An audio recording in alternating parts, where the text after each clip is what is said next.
이 일상에 녹아 있으면서 굉장히 많이 이슈가 되고 있는 중독이 청소년 도박 중독입니다. 한 사례를 제가 말씀을 드릴게요. 고등학교 1학년 학생이었고 아마추어 복싱 선수였고요. 전국에서 메달을 딸 정도로 유망주였습니다. 이 친구가 스마트폰 도박 중독에 빠지면서 4년 동안 5천만 원을 날리게 됩니다. 학생이요? 네. 돈이 어디서 왔어? 그러니까. 처음에는 용돈으로 이제 시작을 하죠. 도박에 빠지니까 친구들한테 이제 빌리기 시작을 하고 부모님 지갑에 손을 대고 야, 심지어는 친구에게 사기를 치기도 하는 거죠. 범죄로 돈을. 자기 혹은 친구들을 범죄에 가담시키면서 이 중독에 빠져가지고 그 도박 자금을 마련하고 있는 청소년들이 계속 늘고 있다라고 하고요. 네. 그 중에는 이 부채 때문에 이 압박감을 견디지 못하고 자살을 하는 친구들도 늘고 있다고 해요. 진짜 이해가 안 되는. 카드 게임, 일반적인 뭐 포카라든지 이런 것처럼 레이스가 길게 가져가는 그런 게임이 아니라 빨리 순식간에 결과가 나올 수 있는 그런 게임들에 이제 아이들이 중독이 되고 있는 건데 예측이 안 되는 뭔가 보상이 기대되거나 보상이 따라올 때 그리고 새로운 거를 할 때 그리고 금지된 거를 행할 때 도파민이 굉장히 많이 분비가 돼요. 쾌락과 기쁨을 느끼게 해주는 신경 전달 물질이고요. 이렇게 일상의 행복감부터 아주 센 짜릿함까지 우리가 먹고 보고 듣고 하는 이 모든 오감과 관련이 있는 신경 전달 물질입니다. 혹시 여러분 굉장히 관련이 있습니다. 매운 음식에는 캡사이신이라고 하는 성분이 있는데 이게 들어가면 체내에서 서브스탄스 P라고 하는 통증과 관련된 물질이 나와요. 그래서 서브스탄스 P라는 물질이 나오면 우리 몸에서 어떤 일이 생기냐? 통증을 완화시키려고 엔돌핀이라는 애가 나오고 도파민이 나옵니다. 그래서 매운 걸 먹으면 기분이 좋아진다라는 게 매칭이 되는 거죠. 이거 중독이 있네, 맞네요. 맞아. 도파민이라니까. 네. 자, 그렇다면 어떤 분들이 중독에 잘 빠질까요? 저 옛날에 그런 책 읽었거든요. 도파민형 인간인가? 네네. 그래서 그게 뭐 도파민 수용체가 날 때부터 좀 더 많은 사람들이 있대요. 그럼 그 사람들은 이렇게 하나에 된 사람은 다른 것에도 중독될 확률이 높은 성격을 가지고 있대요. 맞습니다. 예. 중독은 유전적인 게 굉장히 커요. 정신과의 어떤 질환보다 여러분들 심각하게 생각하신 조현병, 조울증 이런 것들보다도 가족력이 더 세요. 그래서 내 조상 중에 뭐 친척 중에 중독 문제가 누가 있다. 그럼 나는 일단 조심을 해야 됩니다. 근데 문제는 이 도파민이라는 애가 내성이라는 게 있고 금단이라는 게 있습니다. 내성, 쉽게 말하면 똑같은 자극이 들어왔을 때 더 이상 그만큼 반응해주지 않아요. 그리고 금단이 있어서 이게 들어오지 않은 상태에서 굉장히 불편해지거든요. 이 두 가지, 내성과 금단 때문에 결국엔 중독이 되는 거죠. 그래서 도파민 중독이라고 하는 게 아니라 왜 중독이 되는 거야? 도파민 때문에 중독이 되는 거야가 맞는 표현입니다. 그렇다면 이 도파민이 유독 많이 분비되는 순간은 언제일까요, 여러분? 도파민?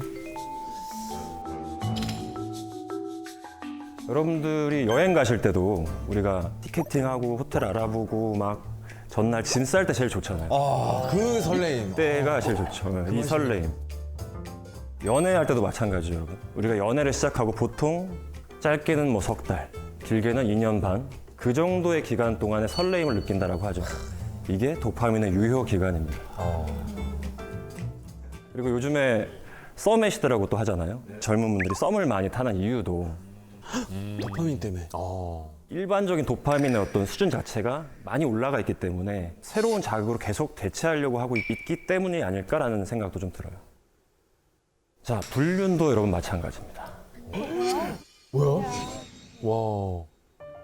네, 실제 불륜 목적으로 하는 채팅방이고 실제로 알코올 중독 때문에 저한테 다닌 지가 지금 한 4년, 5년 됐는데 술을 끊는 과정에서 이 불륜 오픈 채팅방에 또 빠지신 거예요.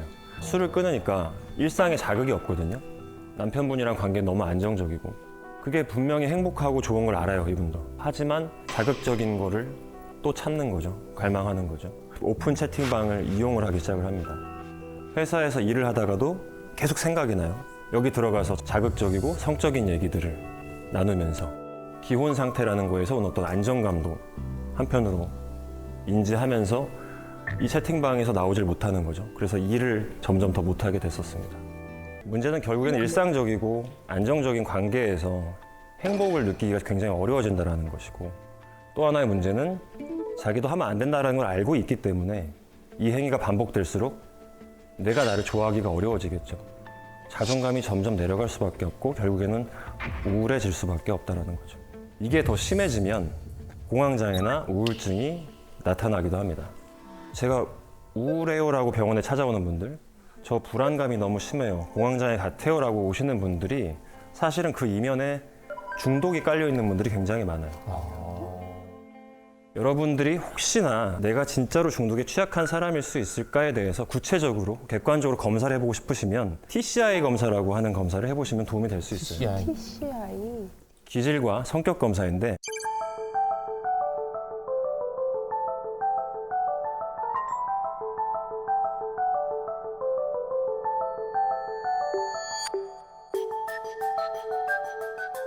기질 중에서도 이 자극 추구가 높은 분들, 도전 정신이 강하다 이렇게 얘기할 수도 있고요. 충동성이 굉장히 강할 수도 있거든요. 그래서 자극 추구가 높고, 위험 회피라는 거는 굉장히 신중한 성격을 얘기합니다. 이 위험 회피가 낮다라는 거는 뭔가를 도전하는 게 전혀 어렵지 않은 상태가 되는 거죠. 그다음에 인내심이라고 하는 거는 보상이 주어지지 않는 상태에서 얼마나 꾸준히 그 일을 할 수 있는가를 평가하는 항목인데, 이 인내심이 낮을수록 즉각적인 보상이 있어야만 움직이니까 조금 더 우리가 중독에 취약한 사람으로 갈 수 있다. 그래서 자극추가 높고 위험회피가 낮고 인내심이 낮으면 나 좀 조심해야 되는구나라고 생각을 하실 필요가 있을 것 같습니다. 자, 여러분들은 스마트폰을 하루에 몇 시간이나 사용하는지 알고 계신가요? 그래서 오늘 오신 분들의 스마트폰 사용 시간을 한번 체크를 해봤습니다.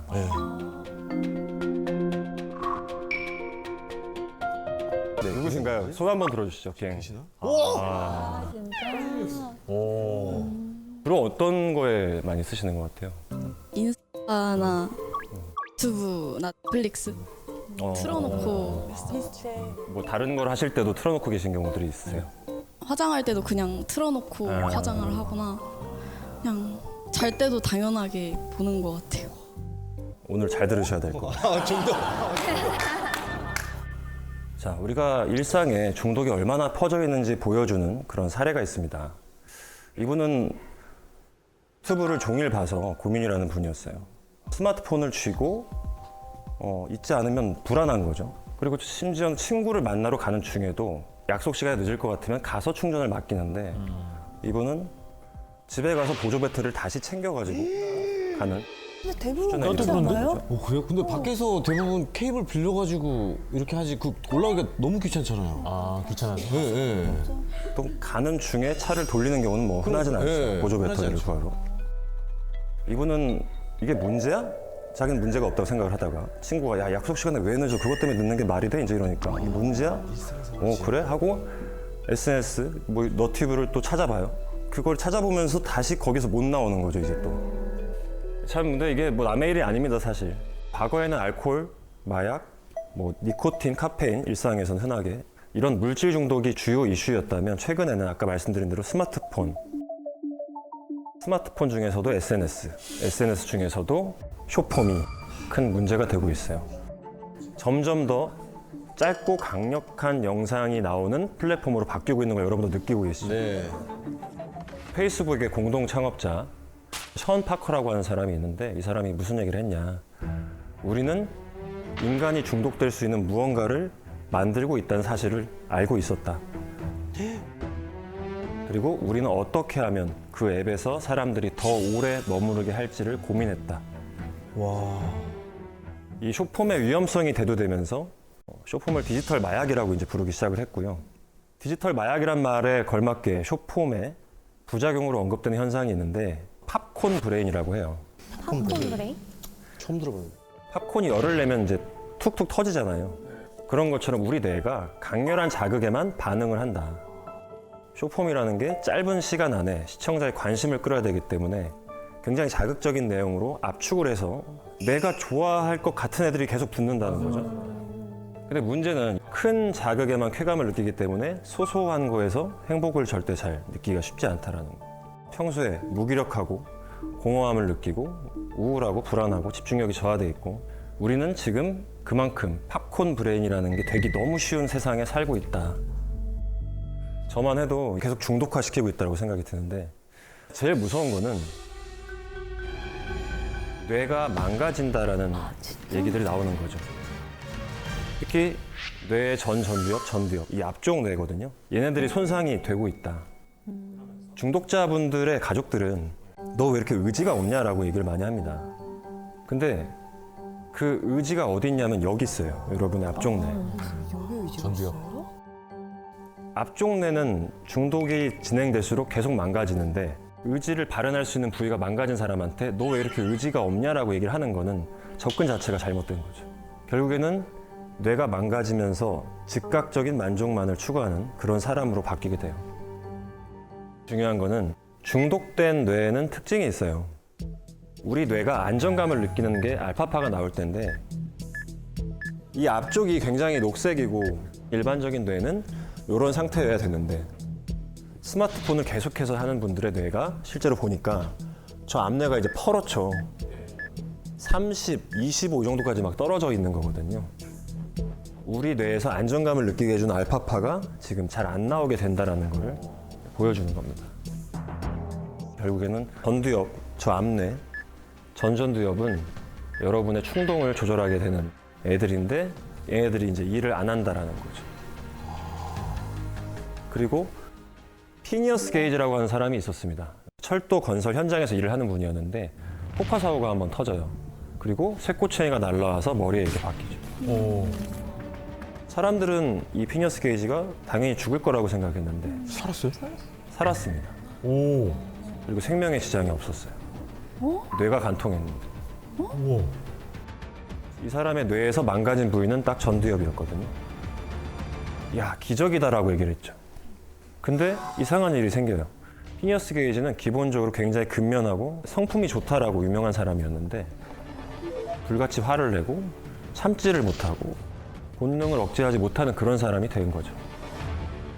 이 사건을 통해서 전 전두엽이 왜 중요한가가 이제 밝혀졌거든요. 젊었을 때 저 사람 참 괜찮았는데 어느 순간 나이를 먹고 나니까 뭔가 상황이 부적절한 얘기를 좀 하고 이런 경험들이 있으실 거예요. 이게 이 앞뇌가 나이를 먹음에 따라서 가장 먼저 이제 퇴화를 하기 시작을 합니다. 진짜 어머 속상하다. 그러니까 굉장히 멋있고 젠틀하고 나이스했던 사람들이 나이를 먹어가면서 자꾸 참을성이 없어지고 어머 너무 서글픈 얘기다 이거는. 왜 이렇게 노여워하세요? 아니 너무 속상한 얘기잖아요. 나이가 것 드는 같아요. 것도 안타까운데. 제가 볼 때 가장 큰 문제는 이거예요. 옛날에는 내 뇌가 망가질 쯤에서 내 몸도 같이 망가졌어요. 몸이 자꾸 살아있으니까. 아, 그러네. 수명이 늘어나고 뇌는 어쩔 수 없이 망가지니까. 근데 내 뇌를 지키는 건 우리가 습관이 안 돼 있는 거죠. 그러니까 자꾸 치매가 많아질 수밖에 없습니다. 어쨌든 여러분, 미친 듯이 뇌가 퇴화하는 일을 우리는 멈추자라는 게 취지고요. 그리고 아까도 말씀드렸지만 가족력이 가장 센 게 중독이고 가장 많이 연구가 되어 있는 게 이제 알코올 중독이에요.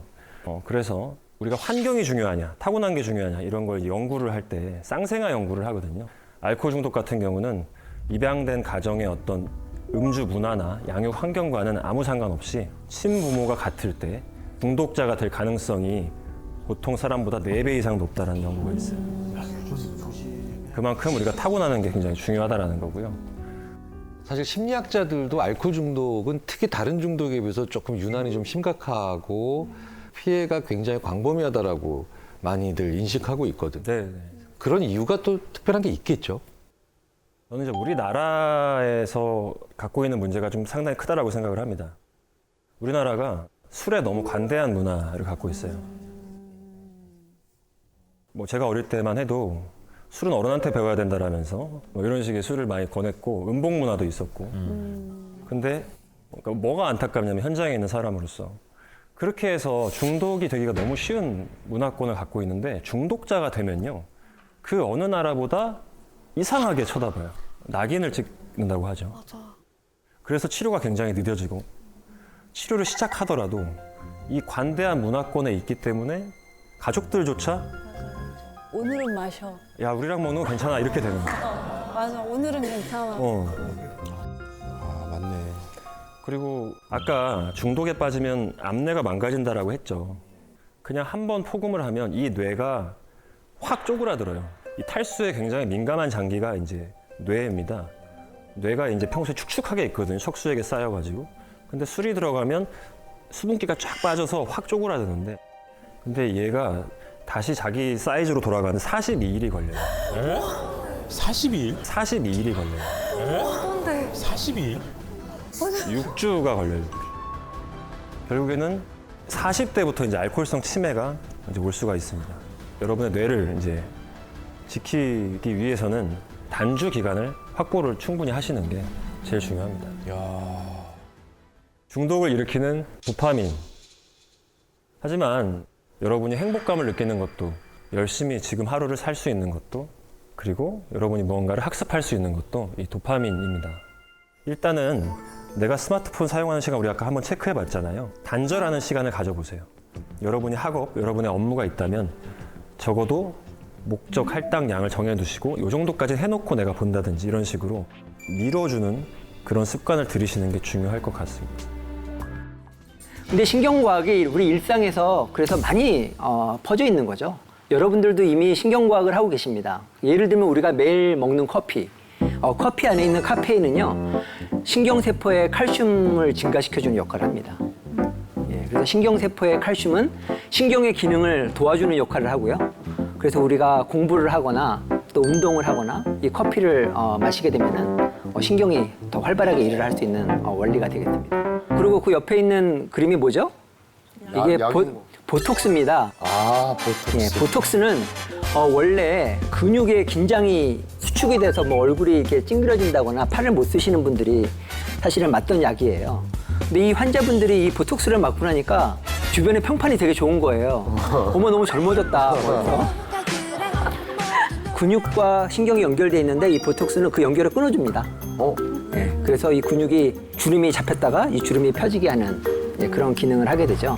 그래서 이 환자분들이 병이 났는데도 계속 맞으러 오시는 거예요. 그래서 의사 선생님들이 아 맞다, 이거를 주름 펴는데 활용을 해야 되겠구나 생각을 한 거죠. 예. 우리가 일상생활에서 신경을 굉장히 많이 볼 수가 있는데요. 감사합니다 인사할 때도 어떻게 인사하죠? 신경 써주셔서 감사합니다 이렇게 인사하죠. 그죠? 예. 그리고 또 사과할 때도 신경 쓰이게 해서 죄송합니다. 제가 세계 언어를 이렇게 찾아봤는데요. 이렇게 신경과학적으로 감사하고 사과하는 나라는 우리나라밖에 없는 것 같아요. 예. 그리고 또 저한테 이제 과도한 관심을 가질 때 신경 꺼주세요, 그죠? 예, 그거 진짜 신경과학적인 말이죠, 그죠? 예, 신경의 그런 활동을 멈춰주세요, 이런 얘기들. 근데 신경의 가장 놀라운 기능 중에 하나는 뭐냐면요. 우리 스스로를 알게 해주는 거예요. 저도 김대수 교수지만 저 스스로를 인식하고 있잖아요. 그래서 전 우주에서 스스로를 인식할 수 있는 유일한 존재가 뇌고요. 뇌가 그런 기능이 가능하게 하는 것들이 뇌 속의 신경입니다. 예, 대단하죠? 뇌는 우리 자신을 인식할 뿐만 아니라 이 세상을 인식하는 데 중요한데요. 우리가 이거. 예, 유명한 사진이죠. 뭐 실험을 직접 해보죠, 뭐. 이게 혹시 금색으로 보이시는 분? 그죠? 검정색으로 보이시는 분? 서로 놀랬죠, 그죠? 뇌가 이 세상을 인식하는 방법도 스스로 인식을 하는데요. 스스로 포토샵을 합니다, 뇌가.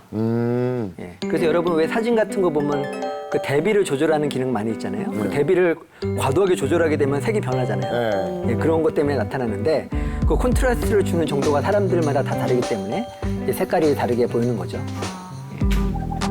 그래서 우리 뇌는 이 세상을 객관적으로 받아들이게끔 디자인이 되어 있는 게 아니라 그 목표 물체를 잘 볼 수 있게, 대비를 시켜서 잘 볼 수 있게 이렇게 디자인이 되어 있습니다. 예, 우리가 보는 세상은 우리 신경이 우리한테 알려준 그런 세상을 우리가 인식하고 살아가게 됩니다. 여러분이 사실은 어렸을 때 굉장히 뛰어난 과학자였습니다. 탐색도 하고 실험도 하고 여러 가지를 했었어요. 그 대표적인 게 뭐예요? 어렸을 때 장난감을 좋아하는 거, 그죠? 입에도 넣어보고. 그리고 어린이들은 조그만 물체가 있으면 항상 구멍에 넣는 습관이 있잖아요. 코에도 넣고 귀에도 넣고. 그래서 우리 그 아들이 어렸을 때 너무 냄새가 나는 거예요. 그래서 막 씻겼어요. 씻겼는데도 계속 냄새가 나서 보니까 그 솜을 코에다가 넣었는데 그 안에서 그게 썩은 거예요. 그래서 이비인후과에 가서 이제 그 의사 선생님이 그걸 뽑으시면서 아주 웃으시던 기억이 나는데요. 그래서 어린이들은 이렇게 물체들을 계속 관찰을 합니다. 여러분들이 한 첫 번째 과학적인 질문이 뭐냐면 이건 뭐야? 맞아요. 그죠? 이건 뭐야? 이건 뭐야? 여러분 대답을 잘 해주셔야 됩니다. 그러니까 여러분 그냥 귀찮아서 그냥 핸드폰에서 물어봐. 그리고 핸드폰 주고 예, 어린아이 때 하게 되면 과학적인 질문이 사라지게 되죠. 지금부터 본격적으로요. 과학을 잘할 수 있는 방법을 여러분께 알려드리도록 하겠습니다. 여러분 따라해 보시겠어요? 첫 번째 관찰. 예, 관찰이 중요합니다. 관찰을 해가지고 질문을 한번 만들어 볼 텐데요.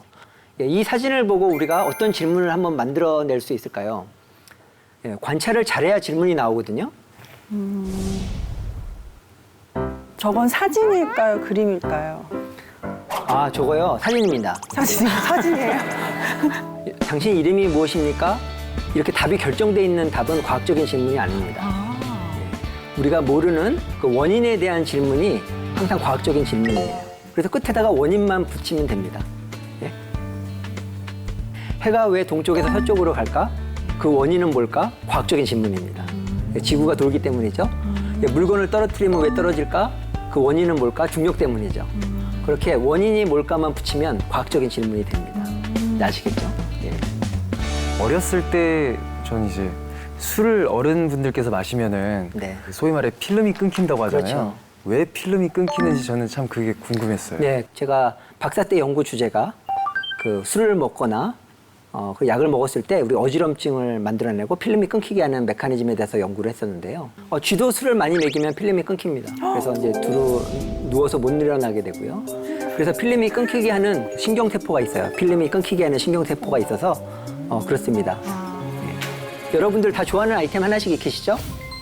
우리가 좋아하는 아이템 하나씩 한번 얘기해 볼까요? 저는 그 와인을 모으는 게 또 취미 중에 하나여서. 와인병. 네네. 와인을. 예. 저는 사진이요.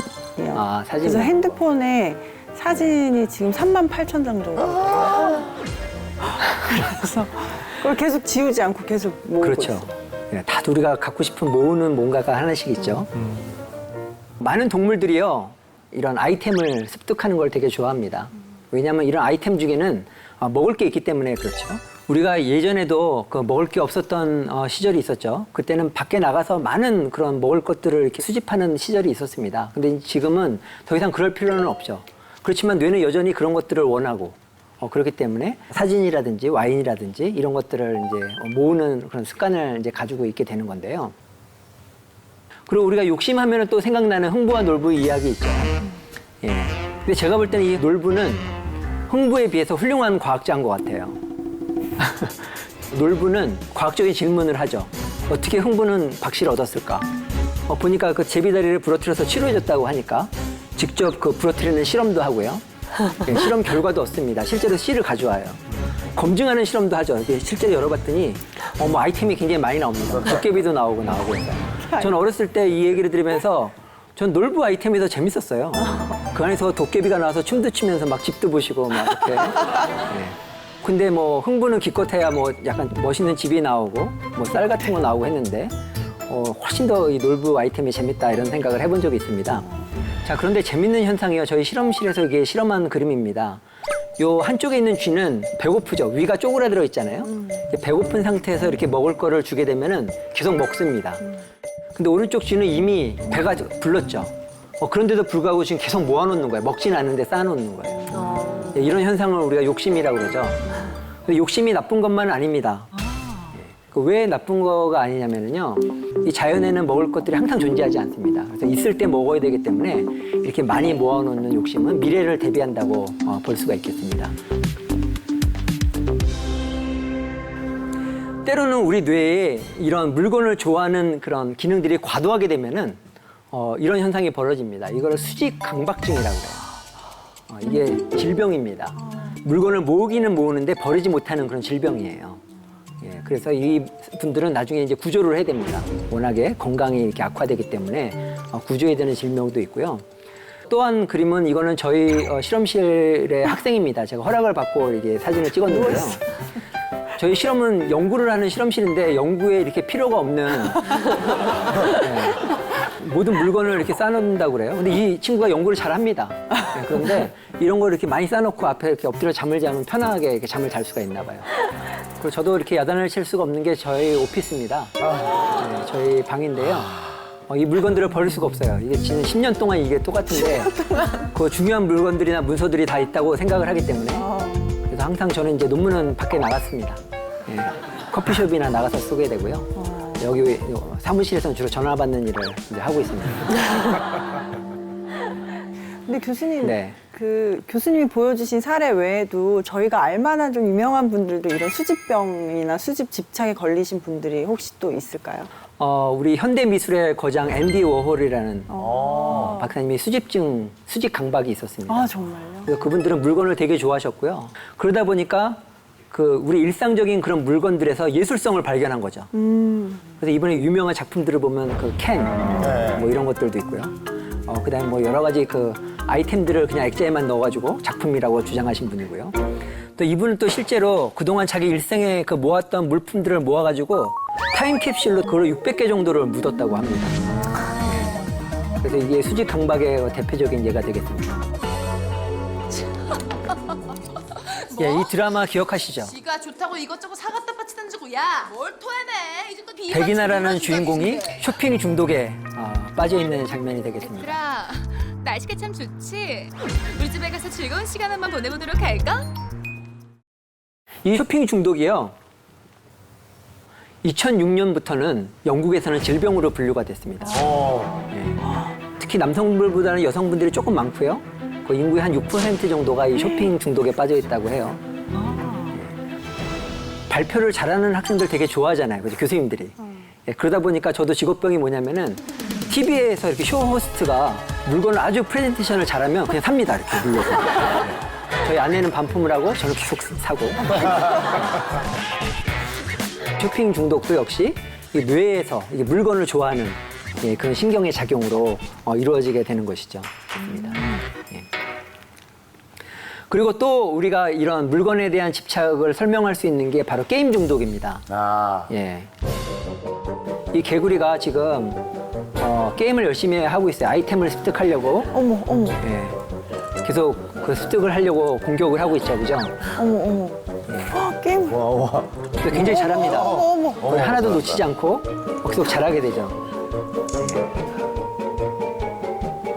비록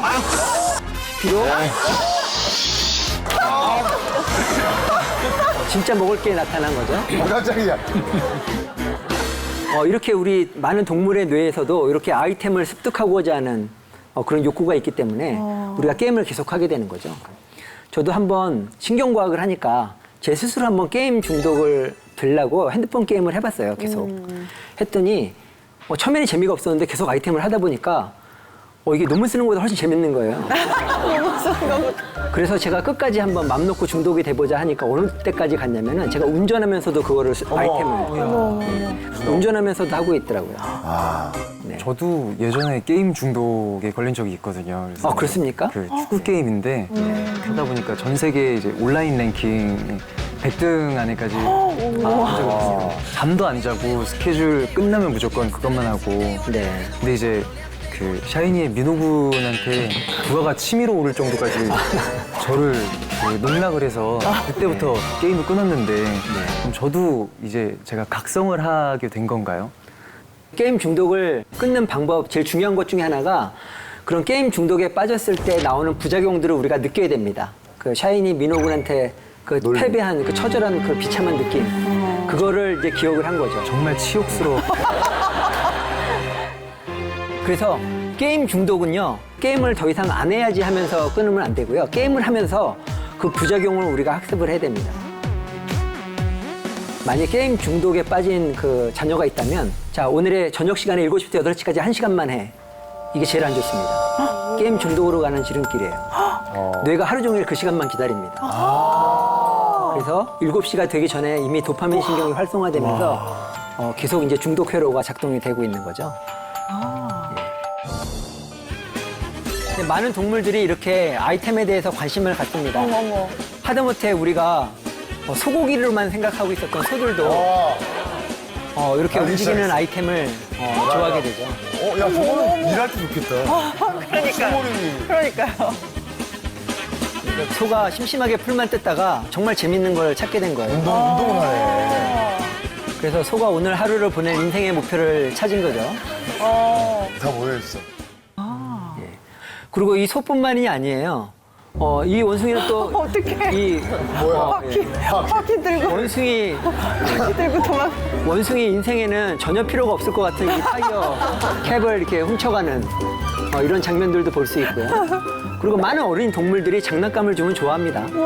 예, 이런 어린 동물뿐만 아니라 어른이 돼서도 이런 장난감을 좋아하시는 분들이 있죠. 이런 분들을 키덜트라고 하죠. 키덜트. 예. 그렇다면 많은 동물들이 아이템을 좋아하게 될까? 왜 좋아할까를 우리가 지난 8년 동안 연구를 했습니다. 그리고 지금부터 저희가 과학적으로 이걸 밝혀낸 과정을 그대로 재현을 해보도록 하겠습니다. 아까 질문을 하기 위해서는 관찰을 해야 된다고 했잖아요. 그래서 한번 이걸 관찰을 해봅시다. 이 쥐도 마찬가지예요. 이 쥐한테 장난감을 줬더니 가지고 더 갖고 놀죠. 그럼 여기서 한번 우리가 질문을 만들어 볼 수 있겠죠, 쉽게. 이 장난감을 좋아하는 원인은 무엇일까? 그죠? 그런 질문을 만들었습니다. 과학의 2단계 한번 따라해 보실까요? 2단계 가설. 2단계 가설. 가설은 뭐냐면요. 질문에 대한 답인데 증명되지 않은 답을 가설이라고 합니다. 예. 그러면 한번 여기 만들어 볼까요? 이 쥐는 왜 이 장난감을 좋아하게 될까요? 그 모양이 그 치즈랑 비슷하게 생겨서 쥐가 치즈를 좋아하죠. 이 쥐의 부모님이 장난감을 가지고 노는 걸 어렸을 때 보고 이제 자기도 이제 그 부모님을 따라한답시고 이제 하다 보니까 좋아하게 됐다. 그게 학습의 결과다. 예. 예, 그것도 굉장히 중요한 가설입니다. 실제로 그렇게 가설을 세운 과학자들도 있었고요. 예. 이제 저 쥐가 암컷이에요. 새끼를 낳아야 되는 어떤 그런 그 본능 같은 거? 네. 자기 새끼에 대한 어떤 그런 거를 생각하는 그런 것도 좀 있는 거. 이 쥐는 수컷입니다. 예. 예, 수컷 쥐도 애기 쥐 이렇게 보여주고 하면 좋아합니다. 저희 실험실에서 만든 가설은 뭐냐면 아마도 뇌에 물건을 좋아하게끔 하는 그런 소유욕 회로가 있을 거다. 신경이 있을 거다. 가설을 세워봤습니다. 그래서 한 쥐는 이렇게 장난감을 갖고 놀게 하고요. 한 쥐는 장난감 없이 외롭게 놔뒀습니다. 1시간 뒤에 뇌를 꺼내서 비교해봤어요. 전체 뇌를 쫙 잘라보면서 흥분된 신경이 어디서 나타날까를 찾아봤더니 이 시상하부에 MPA라는 신경이 흥분되는 것을 관찰할 수 있었습니다. 말이 좀 어렵죠? MPA 신경. 예, 물건이 필요한 아이 뭐 이렇게 외우시면 되겠어요. MPA. 시상하부에 물건이 필요한 아이 신경, MPA 신경을 발견하게 됐습니다. 그럼 우리가 또 다른 예측을 할 수 있겠죠. 이 신경이 정말 이런 물건에 대한 탐욕을 만들어낸다면 물건에 접근할 때마다 흥분되겠죠. 자극이 되겠죠. 자극이 되겠죠. 예, 그래서 그 실험을 해보게 됐습니다. 보시면 이게 신경 활성인데 왼쪽 그래프가 이 물건에 접근할 때마다 빨간색으로 그렇죠? 이렇게 증가하죠. 그죠? 그래서 이 MPA 신경은 물건에 접근할 때마다 흥분되는 것을 관찰할 수가 있었습니다. 또 다른 예측을 해볼 수가 있겠죠. 이 신경을 억지로 자극하면 어떻게 될까요? 물건이 갖고 싶어. 물건을 갖고 싶어서 막 이렇게 접근을 하고 갖고 노는 행동을 유도할 수 있겠죠. 이게 지금 미생물인데요. 클라미도모나스라는 미생물에 빛에 반응하는 단백질이 있습니다. 단백질의 유전자를 쥐신경에다가 넣어주고요. 쥐신경에다 빛을 주면은 이 MPA 신경만 자극을 할 수가 있겠죠. 그래서 이런 방법을 빛을 사용한다고 그래서 광유전학이라고 합니다. 예, 그래서 이 광유전학 실험을 해봤어요. 만약에 이걸 자극을 하게 되면은 이런 소유 욕구가 생길 것이다 해서 자극을 해봤더니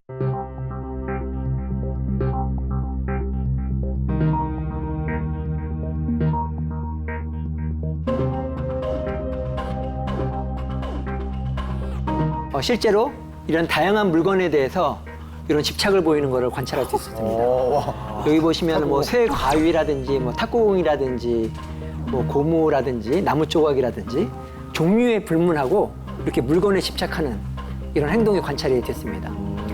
예, MPA 신경이 탐욕을 만들어낸다는 가설을 훌륭하게 증명을 하게 된 거죠.